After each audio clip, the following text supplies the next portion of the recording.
right, I'll stop sharing. And hi, everyone. Welcome back. Thank you for having this meeting. That music was extremely relevant. I'll actually put in the chat for you to check it out later. And the reason why is because it is actually one of many projects of, well, our guest speakers, one of his many campaigns called the Think 100 campaign. So like we already told you a couple weeks back, we are having a guest speaker today. And, I know we've talked about things like environmental justice, environmental racism like before, but there's so much more to talk about. We can never not talk about it enough, address this problem. So, today we have someone who arguably is the best person to talk about this with us. We are so excited to have him here. Reverend Lennox Yearwood, thank you so much for being here. You say hello. Thank you. Thank you for having me. Yes, thank you so much for being here. I know it's a Friday and you live on the other side of the country, so I'm sure it's not the most ideal time. So thank you for sparing. No, it's cool. It's cool though. It's cool. It's a good time. All right. Yes. So we already sent you guys a lot of resources to check Reverend Yearwood out, to learn about him. Just in case, as a fun reminder though, he is the founder, president, and CEO of what's known as the Hip Hop Caucus, all about political hip hop, all about social advocacy, political advocacy, environmental social justice, all this great stuff, these great causes, part of so many campaigns. Not to mention, he's also, I believe, a clergyman and a former Air Force pilot. I'm sorry if that's wrong. No, this is a chaplain, but I could fly in a plane. I can't fly the plane. Gotcha. Okay. I don't know about any of that stuff. I'm sorry. But anyway, thank you so much for being here. Let me just admit these last few people. Sorry. Okay, so before we get started with the questions, if you wanted to give us a formal introduction, talk about what you do, what you want us to know, anything you want. Yeah, no, well, thanks for having me. Really good to be with you on this Friday afternoon. Good to see all your faces. Hope everybody is doing well and doing safe. I go by Rev, so Rev is kind of like a name that I go by. There's something that I kind of acquired when I was working with back with Diddy and Jay-Z back in 2003, 2004. It's a funny story. I couldn't keep up with the clothes. Everybody was like really, and they was landing with the clothes, man. And they were like really rich. I wasn't rich at all. So I just figured that since I was like a reverend, why not just like wear the reverend outfit every day as my getaway. And so that was one of the ways that I went from Lennox, so to speak, to Rev. A few other ways there, but that's one of the ways. But I'm really happy to be with you. And thank you for leading off of Heal Our Mother Earth, the album that we did at the Hip Hop Caucus back in 2014. Actually, I'll start there because that album was done with the idea of how we can use culture and how we can use our cultural expression to shape our political experience. And so the idea there was Hip Hop Caucus really wanted to do what we could for the climate movement. And I'm originally from Louisiana. So in 2005, I had the horrific process of witnessing my family and friends back in New Orleans drowning in the richest country in the world. And that really shaped me because I had just become the president of the Hip Hop Caucus. Hip Hop Caucus was just started just about a year earlier. They had consolidated organizations. Russell Simmons had an organization. Diddy had an organization. Jay-Z had an organization. And they all brought together to create the Hip Hop Caucus. And that's how I actually was working for Russell as his political director. And then I became the president of the Hip Hop Caucus. When they created it, they brought it all together. And so the first thing that happened was Hurricane Katrina the very next year. And that really shaped me because I was like, wow, this can't continue. Watching this particularly poor people and particularly Black people and brown people and people of color and indigenous people literally drown in the richest country in the world. I just couldn't stand for that. And so we, Hip Hop Caucus, began to mobilize and organize after Hurricane Katrina. We would see thereafter that the issue, the inconvenient truth, as Al Gore had put it, which is true, which is the climate crisis, was also white supremacy. And so we began to come together to see what we could do. So fast forward, we wanted to do our part, and we didn't want to be, being Hip Hop Caucus, we were very unique. And actually, like a lot of young people, we didn't want to be put into a box. So we felt that the modern day climate movement was kind of one way. It was kind of, either, no offense to y'all, but it was kind of California and Vermont, right? It kind of was like it was missing the other parts. And so we was like, man, we gotta broaden this thing to be successful. And the movement was like, no, this is how we gotta do about the polar bears. And I said, but that's not really gonna catch the community. And so we began to do our part and break the silo and not be put into a box. Thank goodness for that. I think since then we've actually helped the movement to expand. But the album came up. So fast forward to the album. I'm trying to get to this good Beyonce story actually for y'all. And so the album came up, and we started to say we're going to bring together. So we have people like Common, Neo. You heard Jessica Caremore. You just heard Anthony Smith, Crystal Waters. We're just pulling together all these amazing people to do this album. And so one of the people we tried to get to do the album who actually agreed to do a climate song was Beyonce. And so we would work with Beyonce, and it was like the album was going to come out because we had the Paris Climate Accord, but she wasn't finished with her song. And so we're like, man, what's more important, the Paris Climate Accord or Beyonce's song? So Paris Climate Accord went out. I'm not sure if the truth went out, but Paris Climate Accord went out, and we put the album out. And then Beyonce actually put her song out, just so you know, on her, if you listen to her Lemonade, her song Sandcastle was actually going to be on Home. So that's her rendition of a climate song. It's a little bit of, there you go. I can leave now. You got some fun facts in the first 5 minutes there. So, but in this process, Hip Hop Caucus really is working on environmental justice and climate justice, energy poverty, energy being delinquent as far as your energy resources. And I'll just break those down. The first thing, if nothing else, we believe that environmental justice is racial justice, and racial justice is environmental justice. Those two things go together. And unfortunately, the first part of that is environmental racism. So environmental racism is a situation here in which fossil fuel companies, particularly coal, gas, and oil, made decisions in their boardrooms to say that we're going to put our pollution in either low-income, vulnerable communities, creating sacrifice zones.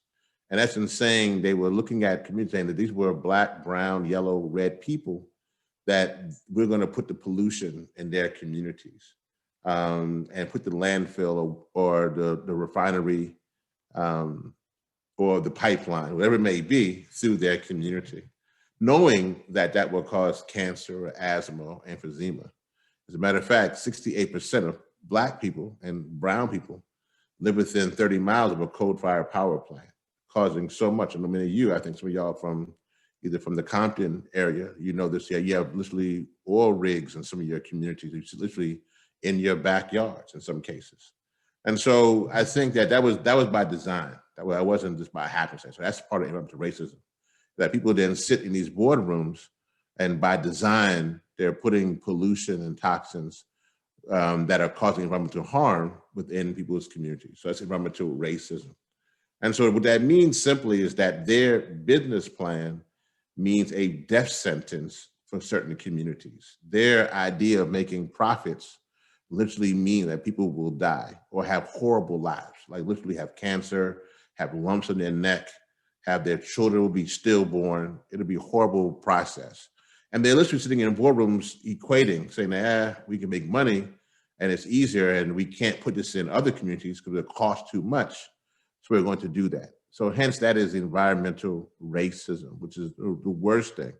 Now that's directly connected to the climate change. So it's the irony of this is that harming people of color and harming vulnerable communities, creating these sacrifice zones, literally is one of the key components to speeding up the climate crisis. But it also then goes into being delinquent via energy. So when these same communities need energy sources to live, they are in many cases paying more for their energy. So sometimes poor communities who are living close to, and all this sounds so terrible, because it is terrible actually, but people who are being, the fossil fuel companies who are literally putting the pollution around poor communities are also charging the poor people in those communities more money for the energy resources to live. And it's horrible, because in that situation, then they have the energy delinquent. So that means that literally in some cases, we see that some communities only pay 5 to 10% of their utility bill, so to speak. And some poor communities sometimes are paying 20 to 50% of their paychecks are going to paying for the energy. So they're paying half their money for energy that's actually killing them. And so that's one of the things we want to, and they're using, and in some cases because of this, are having the energy delinquent, that they're then cutting off their energy, so to speak, so that they're using the heat from the oven, or they're using the refrigerator, or they're trying to figure out ways to survive. There's also energy poverty, right? And energy poverty is also connected here, and which are situations when then on the other side, just so that, with the clean energy, is that a lot of times within clean energy, within the renewables from wind or solar, they are also putting that within poor communities. But because the poor communities don't have an investment, aren't connected into that industry, even though we're trying to transition from fossil fuels to clean energy, because they're not connected, so they're literally now leaving one that's dangerous, but they're still impoverished. They're not able to create wealth from the new industry, and that's wrong as well. And so that's one of the things I'm excited about with the new administration. One of the things that they've pledged to have a $2 trillion investment into vulnerable communities, so they could actually benefit from energy moving forth. And there's actually a process called Justice 40 within the environmental justice plan for the new administration, the federal level, with President Biden and Vice President Harris, and in which they call Justice 40, and in which they're looking to use 40% of anything that goes into energy. Then 40% of that investment will then make sure it goes its way into poor communities. So that's a wonderful thing. That's actually a transition. The last thing I'll actually bring on that in that aspect is just the aspect of justice. And so the thing there is that I mentioned earlier about how 68% of Black and brown communities live within 30 miles of a coal-fired power plant.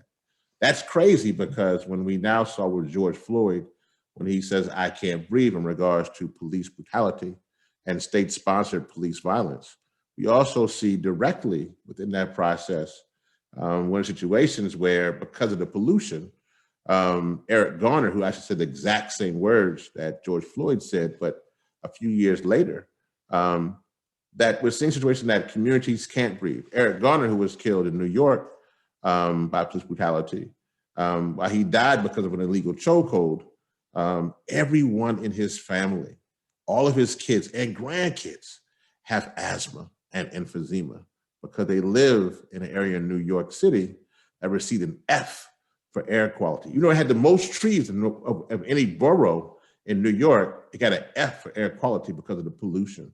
And all of his children, have asthma. The irony to this, why it's so crazy, is that when Eric Garner died because of an illegal chokehold, his daughter, Erica Garner, who took up the mantle to fight for the justice for her father because of the illegal chokehold, in her 20s, she died because of an asthma-induced heart attack.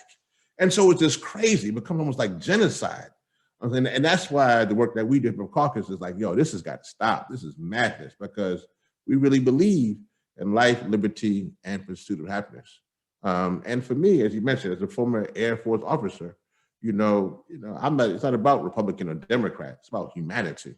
And I just really believe that that's what we need to create solutions. So let me just say that the last thing I'll say, and then I'd love to take questions, is how we at Hip Hop Caucus used culture. I kind of mentioned it with the Home album, But we really expanded that because we just felt that, to be honest, this movement was a little bit too Birkenstock. Now, I ain't got nothing against Birkenstocks. I'm nobody there. If y'all wearing Birkenstocks right now in your Zoom box, don't be mad at Rev, man. Rev talking about my Birkenstocks. Don't be mad at me. I'm not against Birkenstocks.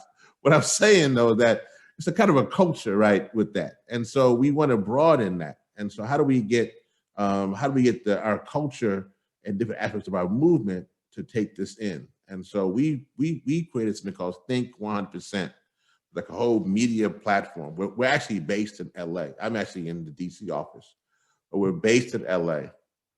And we actually are creating content, really cool content, really dope content, to really just kind of hope people understand what this is. And so it's in really, right now it's in 4 formats.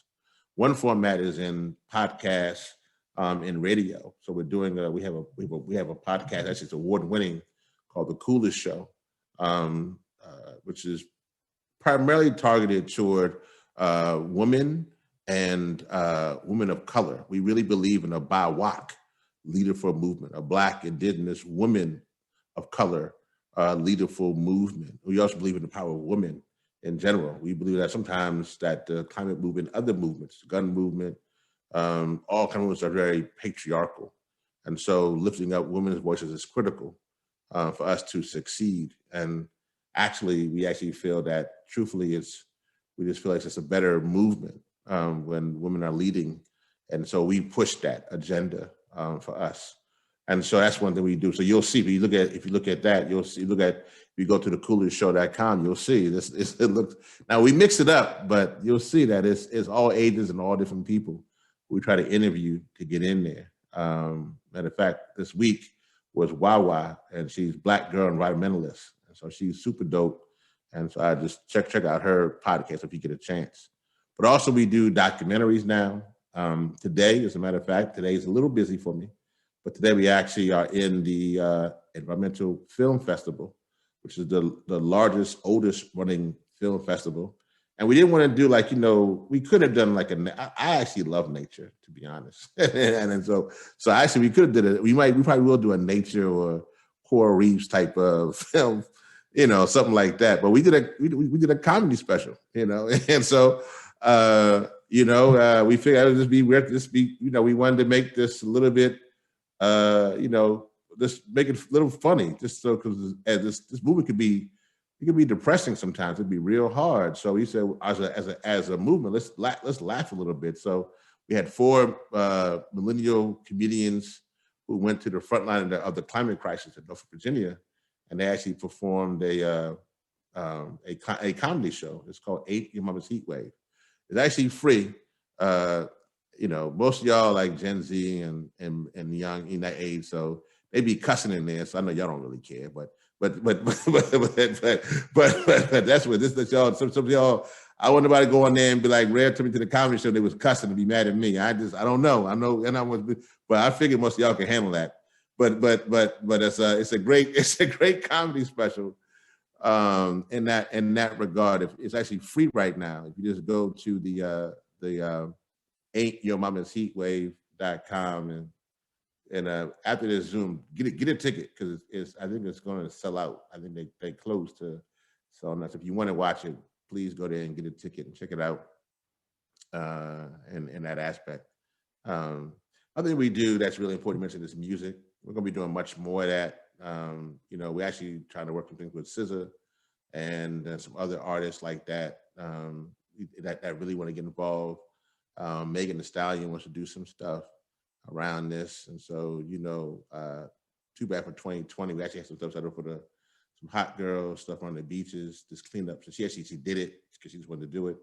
But we want to keep doing some stuff like that, using artists in that regard who want to get more involved with the environment. A lot of artists really want to get involved with the environment and different things and that piece. And then the last thing we do is activism, because, either we believe that organized people beats organized money every single time. So, the goal here for us is that how do we just bring in, how we then take all these things to broaden the movement, to break the silos, to educate our communities, to make this stuff fun, so it ain't just so crazy sounding sometimes about particulate matter, or, I actually got a little bit of of a science background too. So I was like, man, it drives me crazy. And I actually study science. And so it's like, so it's like, we got to break it down a little better so we can just translate. So, but once we do that, then how do you move people to action so we can stop them from, being hurt in their communities, the environmental racism, environmental poverty, the environmental, the climate being delinquent energy wise. And so that's what we do at Hip Hop Caucus. It's pretty fun. It's pretty dope. I enjoy it. We do a lot of other things too. Obviously, we do our voting campaign, which came from Vote or Die to Respect My Vote, it's been really fun. Unfortunately, there's been a lot of laws, people being put forth to disenfranchise either young voters or voters of color. So that's crazy. But we just gotta keep on working hard and fighting in that regard. And I think we also do some things around civil rights. We're really big for us, into the queer community, making sure we support them and in their process, support women, like I said earlier, supporting folks of international immigration. I'm an immigrant to this country. In essence, my parents are both from the Caribbean. I was the first one in my family born here. So this is just real in that process. And again, how do we just continue to fight for, Black lives and Asian lives and Indigenous lives? It's just crazy so much going on. And I just end with this for y'all. I mean, y'all are just in a position where, most of either your grandparents or your parents fought for equality in the 20th century. And you're definitely still fighting for equality.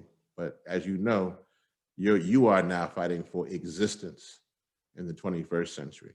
So it's real. But, I just believe that when we all come together, we can do amazing and dope things. So thank y'all so much for having me. I hope y'all enjoy that little spiel and look forward to hearing some of y'all questions. I love that spiel. Thank you for that. You're probably the coolest environmentalist I've ever been in virtual contact with. The bar ain't too high, but I appreciate that. Okay. That's shade. Okay. Well, what was I gonna say? Right. So yeah, cool environmentalist, but also thank you for the information that you shared with us. I know that everyone here. Well, I forgot to say hi to the Foothill and Compton kids. Hi guys. Haven't seen you guys in a while. Hi, Nikki. Okay. So there's so much we can learn from you. There's so much that we're learning right now, and I won't sugarcoat it and say like, well, I won't sugarcoat it. Like people where I live, Pleasanton, we're privileged. Put a period there. Like we often forget about environmentalism, the fact that it, like you said, it goes in tandem with social justice issues, and that we cannot forget that. So I'm just really thankful that you're here today to tell us about it, answer all the questions about it, make sure we never forget, so that we can always be better allies, be better supporters of these kinds of movements, and never forget what's really important. Well, not to waste time, since it's already 2:30, I'll try to speed things up. So what's going to happen is I and the other officers will ask our questions, but you guys members, if you have any questions, you can always go to participants. If you click at the bottom, participants, a window will pop up on the right. And then I believe you can use raise hand function at the bottom. I don't see it for some reason, but I think it's because I'm host. So you click raise your hand if you have a question. I believe Cassie will call on you. And also if you want to ask an anonymous question, though we would prefer, we and Rev would obviously prefer to hear your voice. We love that. But if you want to ask an anonymous question, you guys can just DM Cassie, private message her, and she'll ask on your behalf. And what is Sahana saying? Oh, it's on reactions. Okay. You can find it. You guys are tech savvy. Okay, so I will get started with the very first question and we'll move on from there. Okay, so Rev, after listening to your Mrs. Box podcast that you talked about and your Hip Hop Caucus, all that information that you have online, I guess the one word that I would say, describes all the work that you do is just education, teaching people that, well, first just teaching them about the situation they're in, teaching them that they have the power to make change with things like their culture, hip hop, that they have the power to vote, all those kinds of things. And it's really important for us to educate also other people who may not realize this, or people who are separated from that community, like people like me. And I'm sure you've also come across opposing opinions too. That's just inevitable. And I guess to bring a little personal tie to it, my sister is currently trying to become an elementary school teacher, and she, I guess, often talks about how she wants to bring these topics of social justice, environmental racism to the table in classrooms, something that I and her didn't really get in our elementary experience, even though it's something that should be talked about. But she's also worried about, the potential, the possibility of there being parents, there being her up aboves that are either, they're hesitant to talk about it, or they might, for whatever reason, think it's a polarized partisan thing and not want to talk about it, say it's not for kids, things like that. So I guess from your experience, like how have you and your successful movements been able to address these kinds of dissenting opinions, been able to address people who don't want to talk about it in a way that doesn't push them away, but rather, since we're trying to make this a nonpartisan thing, try to bring them in to become supporters of it? Yeah, no, that's a great question. Well, first let me say this too about the privilege piece. I mean, privilege is something that we all have to some degree, and you have to use your privilege right, and as not just as an ally, but as an accomplice. And so I think that sometimes we mistake. We sometimes we want to make sure that when we don't use our privilege as a barrier. In other words, we want to use that to uplift and to open doors. What that means is that I give you an example. The executive director, Hip Hop Caucus, is actually Liz Habstad. Liz is a white, millennial, feminist Jew, matter of fact, who's from Occidental in California, which is where she's from. But she went after she graduated from University of California. She came and she interned with Barbara Lee, and then she's been with the caucus now for 16 years. So I just say that she came in wanting to just use her humanity to fight for justice. And I think that what I see a lot of people coming in is that they say they want to be down with vulnerable communities or people of color, but sometimes it's they sometimes have a fetish approach to people's pain. And it's like I'm so sorry for your pain, but I'm not really. I'm actually kind of safe. And what we all have to do is that we have to be in a position where we got to actually then be willing to give up our safety net, and then that's when you become a true accomplice and true solidarity. I think a lot of us, a lot of times, we forget that. I mean, that safety net is there. That's the thing. And when you cut that safety net, it no longer exists, or you use it and say, "Hey, I'm gonna share it with y'all. Listen, y'all get a net. Y'all get everybody get a net. Like Oprah, you get a net. You get a net. Everybody get a net in that process." But I think that's the real thing. I just want to make sure that for all of y'all, I mean, just always use your privilege.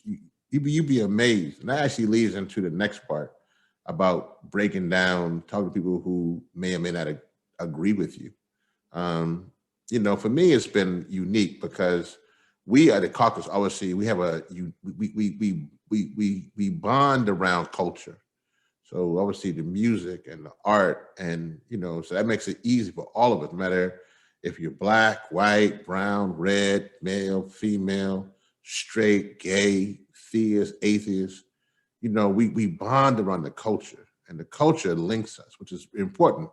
The culture makes us human. And so I think that helps us to then connect the dots. But then those who are outside that bubble, who have their own culture, their own agenda, and it could be either, it could be very conservative, it could be very, it could be very progressive, whatever it may be.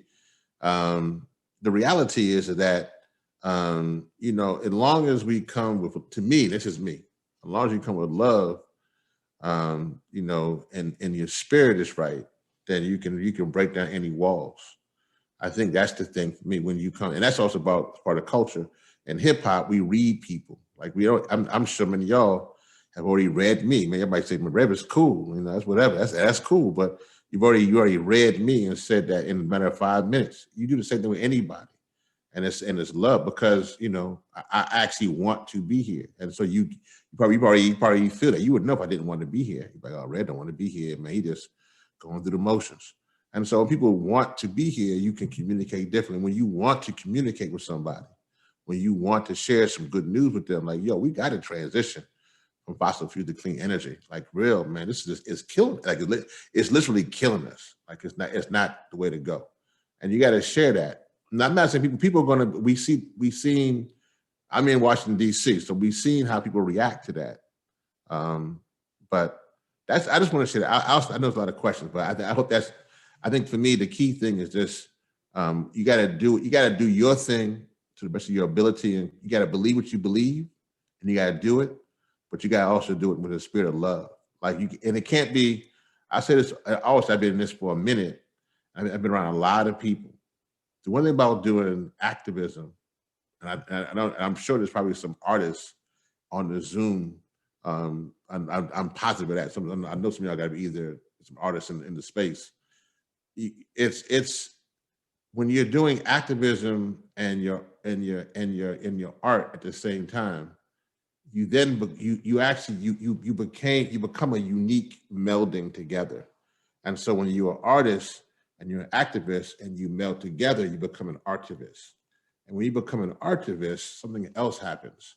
That then you no longer, your talent no longer belongs just to you, but you're using it for a common good. Like, you're using your film, you're using your music, using your poetry, you're using your gift in a different way. Like, you're saying that I'm now giving this gift to communicate for the common, for the common good in the cause. So yeah, I'll stop there, but hopefully that gave a little bit of insight into breaking down those walls. It did. That was good. I'll be really brief with what I guess I gathered. I mean, my sister, when we talk about this stuff, I mean, I don't blame her, but of course, I mean, coming from where we are, everyone wants to be safe. But then to be, like you said, the bigger person, be a true accomplice with these people, we can't always be complacent with being safe. And I guess her, putting that fear as a priority, the fear of people having dissenting opinion, we can't fear that fear. We have to kind of look past it to be able to actually produce change. So thank you for that. No, let me add one more word to the comment. Environmental justice, environmental energy poverty. I just want to add another word to it. Environmental liberation is something that's real too. We gotta have that in this space. Environmental liberation is in a way in which we're talking about the liberation of people, and it's centering differently, right? Because you're looking at it from how the extractive mentality begins, and this particularly for Black and brown people and in their struggle, and yellow people and red people of color just in general. But how do we just center liberation in that aspect? So I just want to add that as a phrase into the process. And there's a great group that's called Generation Green, that is some amazing trans and queer and just dynamic young women who are blowing it up in that space and I think they're going to be, if you haven't heard about Power Shift is a youth gathering that happens on April 16th. You just Google Power Shift, but that's a good convening if you want to continue the conversation around environmental liberation. Sorry, I was just looking it up. Thank you for this resource. I'll look into it more later. Okay, I'll pass the baton on to Cassie. I believe you have a question. Yeah, okay. So I especially loved just now when you added in that part about artivist, about like combining music and art and activism. And I was wondering, at the Hip Hop Caucus, obviously you tackle a lot of issues, but what do you think is the unique advantage of using music and hip hop to kind of further your movement? Yeah, I think it helps people to connect easier. Honestly, I think it just allows people to have a platform where they're all on the same page.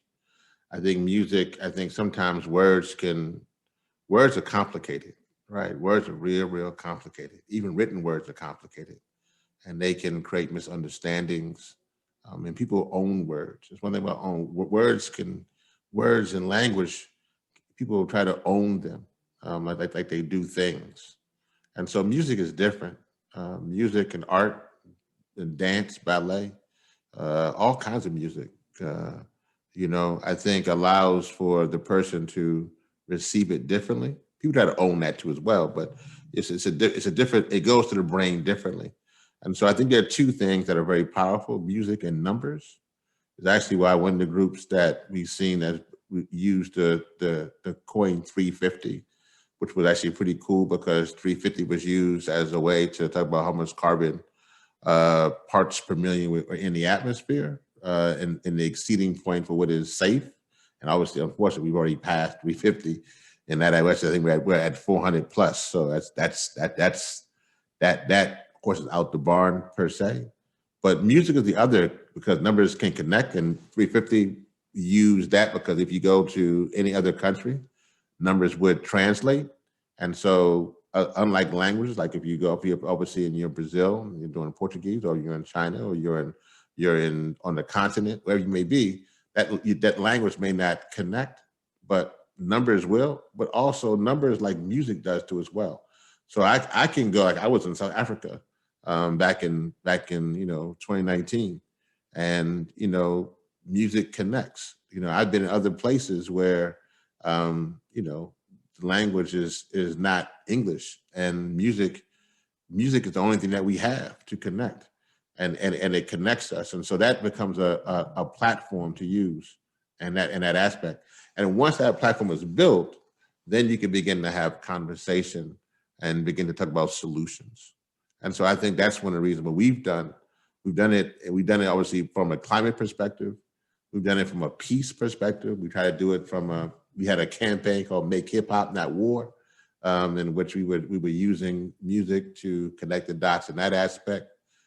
We've done it as far as from a movement for Black lives. And we did it when we actually did it when we actually created a song with Taboo, who is, if you haven't heard that one, we did a song with Taboo that we won an MTV Music Video Award that we did, Taboo with the Black Eyed Peas. And so we did a song called Stand Up, Stand and Rock. Taboo was part Shoshone and Lakota, and he wanted to do something for what was going on at Standing Rock. And so we created videos. If you actually Google Stand Up, Standing Rock by Taboo, you'll see the video we did.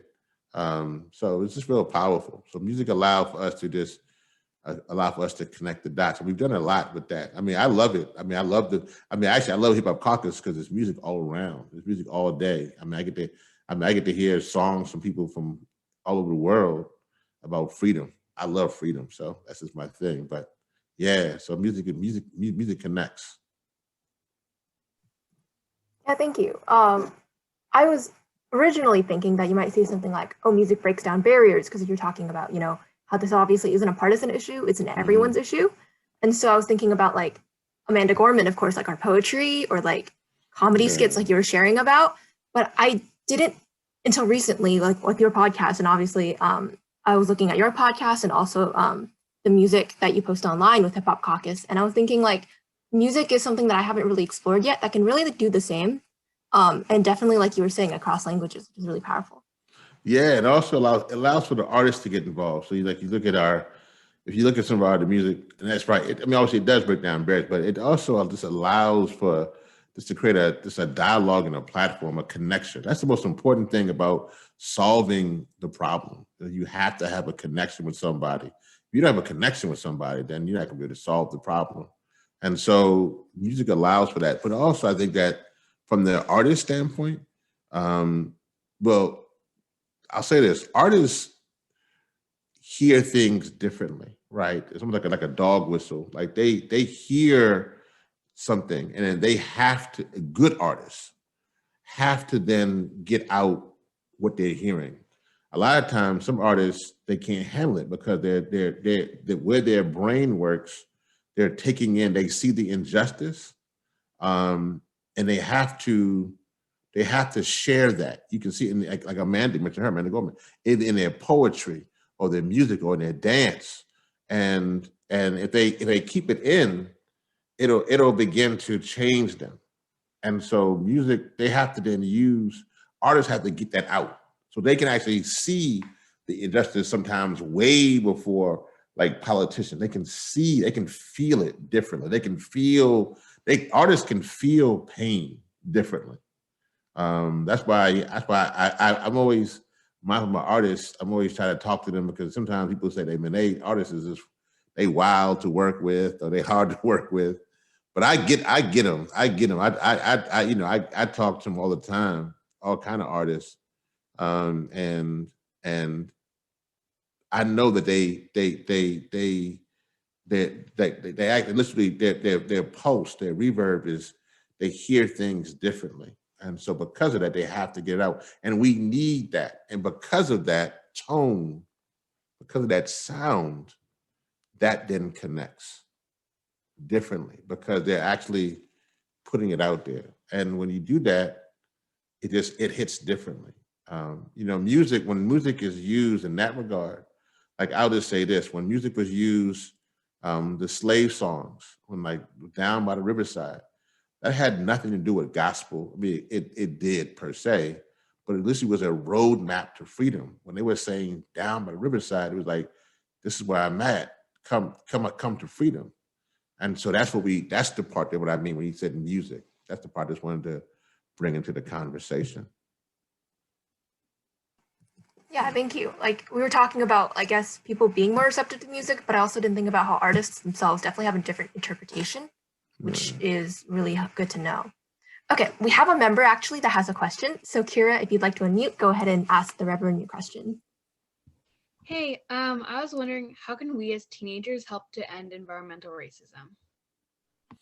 Yeah, well, I think the first thing is to make sure that you are using your voice to bring awareness to the issue. So I think that we've seen a really good one with the climate strikes, and that's a good one. But I think just making sure that you're talking about environmental racism as much as you possibly can, and obviously that's step one, just talking about it, making sure you are banging the bell as much as possible. That's a good one. Second, I think that when there are groups that you want to work with and solidarity with, if you see there are good groups or you want to create one, that are taking issues, and I always say start locally, that are working on issues locally. So I don't know where you are per se, but there's a lot of environmental racism. I'm positive wherever you are, there's environmental racism either in your community or not far from your community, and you can then highlight that and work to fight that. There's a lot of things that are happening to just begin to become educated. If you just start seeing the fights, once you see what people are working on, then you'll be working. I'll give you an example. In Memphis, there's a pipeline fight that's called the Bahia pipeline fight, because they want to build over the aquifer. And in that community, one of the young brothers who had just graduated, he's a little older, he's at a team, but he just finished college, and he had just came back home, and he wanted to fight, and he just started raising his voice. He went to the city council, he went to the mayor's office, he began to organize, and now that issue is people are now talking about this past weekend, he had Al Gore in Memphis. So if you just keep banging that bell, you could do it. The teens from Standing Rock, these are our teens. These are our teens who want to stop the Dakota Access Pipeline, are literally running. I mean, this is amazing. They're running from North Dakota to Washington, D.C. To raise awareness. Again, banging their bell, just making sure people can know that it's happening. They're going to arrive in D.C. on April 1st. You can support them, but you can also do things like, other things you could do like that in your own community. But those are 13, 14, 15-year-olds who decide to run from their reservation to Washington, D.C. I mean, that's crazy. So that's also going to bring a lot of awareness. I mean, that's high level, but you got to start there. I think that you can start just finding out where are the environmental racism concerns in my community. Easy Google. I mean, just put in your town, type in environmental racism, and it'll start popping up. It'll start, And then you can just pick the one. I want this one. I'm gonna go for that landfill. I'm gonna go for that incinerator. And then there's the things that, you know, there's the personal things. I'm not as big on the, I mean, I think people talk about a lot, the you know, the recycle, the reuse, you know, reduce, all that kind of is great. I think you should do that. I mean, you know, you should live a standard that's plant-based. You should make sure, try to look at where you can get local foods and encourage either your parents or yourself, depending how it works out, to buy local. And obviously, depending on, you know, how you are and your eating standpoint, if you want to go vegan, that's obviously wonderful. If you don't, if you want to go pescatarian, that's, you know, but whatever you can do to reduce your consumption on that. I mean, those are just all the personal things. But I think that from my standpoint, I'm obviously an activist, so I'm actually going to try to get you to be an activist. So, you know, I think the more that you can get involved with your community and try to shut down wherever there's pollution in your community is the best thing. All right, so for sake of time, I'm going to make my transition snappy. I think, Sahana, you had a question a while back, so I'll let you go. Yeah, thank you, Colin. So my question is actually a follow-up off of Colin's. So you were talking about the safety net that we have, and that resonated with me a lot. What I want to do with my life is public policy. I think, and I've been given an enormous amount of privilege, and like, especially with a lot of families here in the Bay Area, a lot of our parents immigrated here from another country. And there's a huge generational gap in privilege, you know, like the experiences that I feel are so much more different from what my parents felt. And I guess my question to you is, one, how would you advise us teens to try to remove our safety net? And two, how would you say that we try to stand up for things that we are not a part of, I guess? Like, I want to help, you know, in an ideal situation, I'd like to help underprivileged communities, but I don't really know much about underprivileged communities other than, you know, a Google search, and that's pretty easy to do, but not until you experience it can I actually understand it, you know? So this is a very odd question. I'm sorry. It just came from all over the place. More concisely, my question is, how would you tell us to try to step into the communities that we want to help? Yeah, no, that's real. So first of all, I want everybody who had that same question, thank you, actually. I want to thank you for wanting to cut your safety net, to want to deal with your privilege. That's important. Thank you for that. That's a blessing. It's like me wanting to, I got a peanut butter and jelly sandwich and I'm in the lunch, I want to share my sandwich. it's like, thank you. That's cool. So that's a good thing. This is the interesting thing about privilege. A lot of times it's not about going to other communities. It's about being in your own community. The ones who are actually working for the fossil fuel industry or working for companies, SP 500 companies, or working for companies that have a lot of resources are the exact same companies that are where people are living in privilege. So a lot of times with young people, if you can actually push your parents, a lot of times people want to go out and help vulnerable communities, but the vulnerable communities would be actually better if your parents wouldn't be in their communities. And so if you can be in a position where you can be like, well, hold up, let's first look at, you know, what we can do with our privilege around who, you know, where do my parents work? You know, do they work for Microsoft? Do they work for Google? Do they work for Alphabet? Do they work for, you know, Apple? You know, do my parents work for this foundation that, you know, should be anti-racist? Do they work for the Hewlett Foundation or for the Packard Foundation? Hewlett Packard put together Hewlett Packard. Do they work for a foundation that allows that should be funding communities of color and not funding them where they give them nickels and dimes, but funding them so they can win? Do they work? Do they work for a company that doesn't allow folks to have a living wage? Are they not for $15 an hour? Have they been pushing against poverty? A lot of times you can just be in your own, actually, you can probably do a lot of damage at your kitchen table. You can be at your kitchen table and say, you know what, you know, can you organize your friends to do certain things, and you'd be surprised.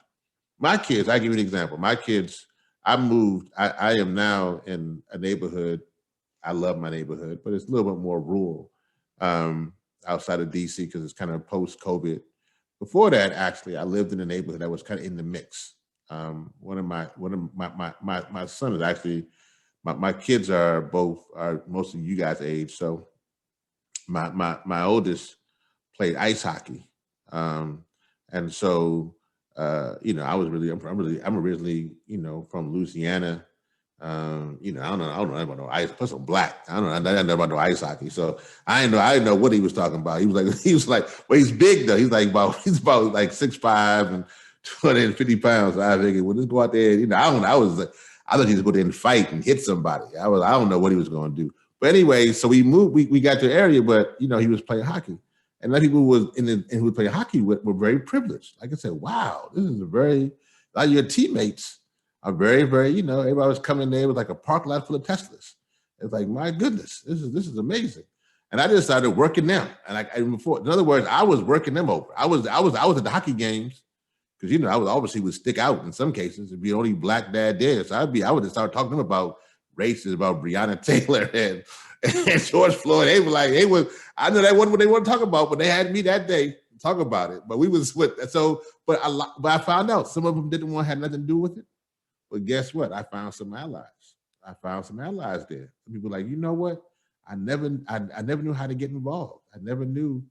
Like nobody ever came to me about Black Lives Matter. Really? And so I said, well, let me talk about it. Let's talk about that. So I say that meaning that I was in a position where I was around people. Because my son played hockey. I was going to this ice rink with these people who were up in the hills, and I was around them. So I was in a situation. I was around them in privilege because it was proximity. I was close to them. And so I could talk to them about, these things. That's what I mean when I say a lot of times you don't need to, now you can, I'm not saying you not to go into communities to help, but a lot of times you could do a lot more if you organize within your community to do things that could actually shift. Because I'll say this, a lot of times there is, what we believe Hip Hop Caucus, there is genius inside vulnerable communities. I actually believe that sometimes there's sometimes more genius sometimes within communities that are oppressed because they have to have their mind gets wired differently and they have to fight every single day. And because of that, they just think quickly, but not sometimes it goes in the wrong direction, sometimes it goes in the right direction. But it's genius there. And they just need the resources and infrastructure. And they need that. So they don't need more help. They just need more money to do what they got to do. And so fund them like they want, like you want them to win. So don't come to them and be like, well, I'm here to help you. How can I volunteer? I mean, that's nice, but really what we need is infrastructure, resources, capacity to do what we got to do. And if you can use your privilege to help that, then I'm gonna tell you something, that'll go a long ways.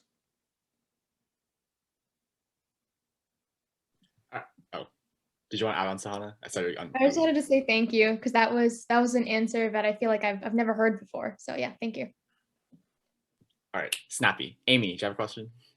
Yes. So I'm super curious about your podcast. I've already been listening. I actually listened to the podcast, the most recent one with the founder of the Black Girl Environmentalist, and I think it's an amazing having conversations. It's an amazing way to help other people understand a little bit more about what people are actually going through and what is felt the invisible, but also the cutting parts of racial injustice and discrimination. So I'm wondering, how did you start this podcast?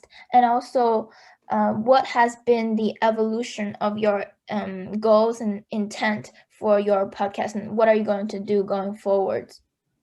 No, that's a great question. Well, thank you for that. I thank you for listening. Hope everybody checks it out. The coolest show. It's interesting you say that. When I first started doing this, the goal was simply that we needed a platform. It was that. How could we get a platform that could be used by activists. And I just saw, and also because a lot of times people were putting me up as an activist, like, okay, we're gonna get, as some kind of like, super activist, like Rev Yearwood. And I was like, yeah, but there's so many more people. It ain't just Rev. And if it's just Rev, then we're gonna lose for real, because Rev can't do it all. So we need, it's a lot more who are some dynamic activists. And so the idea was that how could I necessarily, in other words, pass the mic, so to speak? How could I help and like share that platform? So people may come and say, I want to see Rev Yearwood, but then I'm gonna actually see, like you saw, I'm gonna see Wawa from Black Girl Environmentalists. I think next week we got Leah Thomas and others who's super dope. And this list goes on and on of who we got coming up. But to your point, I think it's just an evolution. Like that was the idea, to use the platform to share the platform. And then, but I will say this though, it has made me a better activist, because, you're right, having these conversations, I've actually just been this, man, I've been just taken in, like I mentioned, like I actually probably wasn't as tight on the issue of energy justice. I probably was much more climate justice, probably much more environmental justice. I probably wasn't that tight on energy justice. And even after the ice storms in Texas and the whole grid process, but then after talking to Dr. Leah Thomas, and after talking to Ashalonda Baker, who's now at DOE, it helped me to expand. So I think that the one thing about the podcast, it is a conversation, but it's one in which hopefully you can just hear it. You can just hear almost like you're sitting in my shoes. The goal for me is almost to be like, if you were me, I'm asking the question you would ask. So you're basically having the conversation. That was kind of the goal, but I get so much from it. I really do. It's now an award-winning podcast, and I'm grateful for that. But man, when it first started out, it was just to give folks a platform, to share, to pass the mic, and but now it's become so much more for me. And so no, I personally love it. I love the Coolest Show.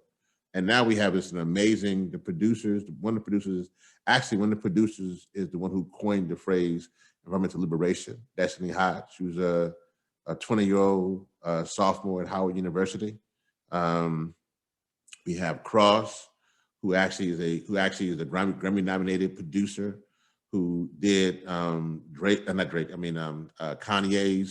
one of Kanye's album, and so he's actually does the sound on it. We have Tamara Tolles O'Laughlin, who used to be the head of 350 North America, and now she's actually one of the producers. So we have an amazing, group. Nakisha Glover, who actually is a powerful, this activist, Jarrell, who's a powerful, this awesome queer brother who just throws down. So we just got an amazing team who bring together. So I'm just excited about that, and I'm just the voice, really. I mean, I just show up. It's easy for me. I just show up, do what I'm doing with y'all, just talk. But they actually, they spill the beans, and they ask real questions. If you get on the show, they keep it 100. Woo, they keep it 100 with the questions. And it gets tight there though. I will say this. Them conversations get real tight. You can tell it'd be real jittery. And so but it's no pullback. Where the hip hop can't stop, won't stop. It gets real tight, but we got to keep it going. So yeah, no, thanks for that. But that's how it evolved though. Yeah, thank you so much. That's exactly right. All right, so I know we've come to the end of our technical cutoff time, and I know you're a busy man, but would you be able to stay for one more question, or no, definitely. If not, totally okay. All right, cool. No, I'll give the last baton, I guess, to Riley. Give you a chance to ask a question. Okay, so over the years, you have led countless advocacy groups such as the Hip Hop Caucus and the Think 100 Climate, Respect My Vote, and like also focus on plenty of areas like civil rights and economic injustice. So what method have you found is the most effective type of action in creating positive change? Is it like just going out and protesting, or is it lobbying or anything like that? Yeah. So that's a great question. So they all go together. And I hope that's not like a cop-out answer. I'm trying to hope I can explain that. But obviously, you know, I'm big on demonstration. So I will go out there to the streets quick and we will protest. That's important. But I also believe in the importance of policy. And I believe that either you shape policy or policy shapes you. So legislation is important. And I also think that as the power of litigation. And one of my phrases that I tell myself is that demonstration without legislation leads to frustration. And so I think that, you know, you got to have them all together. So for me, you know, the tools that I've used, again, I mean, you'll see me, I mean, obviously, I've done demonstration. I've been out there, again, fighting in the streets for whatever the cause may be, either the issue of somebody who was killed by state-sponsored violence and had to speak up against that. Either it might be a pipeline fight from the Mountain Valley Pipeline to Atlantic Coast Pipeline to whatever pipeline may be, the Keystone XL pipeline, which was canceled, thank goodness, and many other things. It may be an issue of, you know, many things that, you know, just we throw down for the support, because we also believe that we have to do down for each other. So a lot of times, you know, it may not be my core issue, but I know that, again, you got to do this in solidarity. And so that's one thing. So that's demonstration. The other thing is legislation, you know, legislation creating policy, because ultimately it is the policies that has the impact on the work that we do. It will be the policies that deal with energy poverty. It will be the policies that make sure we have clean air and clean water. It'd be the policy that deals with the mercury rule or the car standards. Or it'd be the policies that deal with issues of police brutality.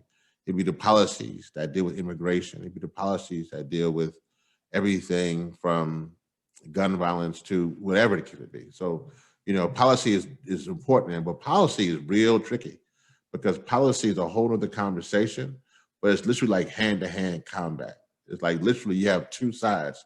I mentioned earlier that the fossil fuel industry, that their business plan is a death sentence. But the reality is that our business plan, with me being an activist, is also, in essence, a death sentence for the fossil fuel industry, because I want to see them, I don't want to see them exist how they are. I want to see them transition, you know, in their business plan. And so one of those things have to go. So policy is there. And that then leads to the last piece, which is litigation. A lot of times we can't get it in the streets and we can't get in the suites, and we're off to the courts. and so the courts is the litigation. And so one of the things there, we know there's a lot of cases that actually are great. If you go to see Infamous Heat Wave, if you go check that out, make sure you also check out Youth v. Gov. Youth v. Gov is an amazing documentary about 24, I believe, youth plaintiffs who sued the US government, literally on the issue of climate change. They literally have said that because the US government knew about the impacts of climate change and did nothing about it, they were literally stealing your future. And so these young people between the ages like 6 to like 21, 22, sued the US government. It's an amazing documentary, Youth v. Gov. So please, but that's also litigation. So check that out. But thank you for having me. I appreciate this. Please go to hiphopcaucus.org for more information and check out Hip Hop Caucus through all the social media. And I'll either see you in the streets or the suites. All power to the people. Thank you so much for coming up. If you could stay for like one more second, would you be okay with us getting a, what do you call it, a group pic, like screenshot here? All right. If you guys want to be in the pic, I suggest you turn on your video, or that'd be awkward, you know. And Cassie, you're taking it, right? Sure. Okay. Give you guys a second to turn on your cameras. Hello, hi.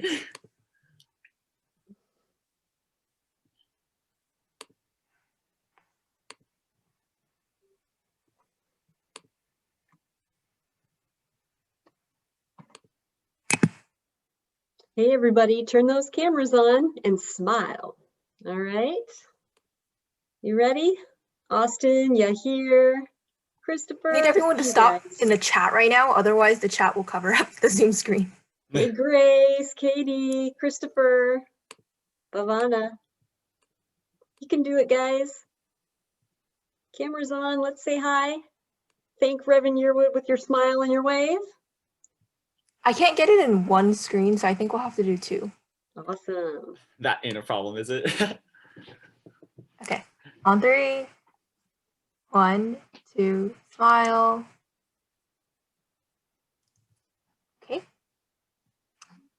Since you don't know which one you're in, smile one more time, please. Okay. Hold on. Okay. On 3. 1, 2, 3. Okay.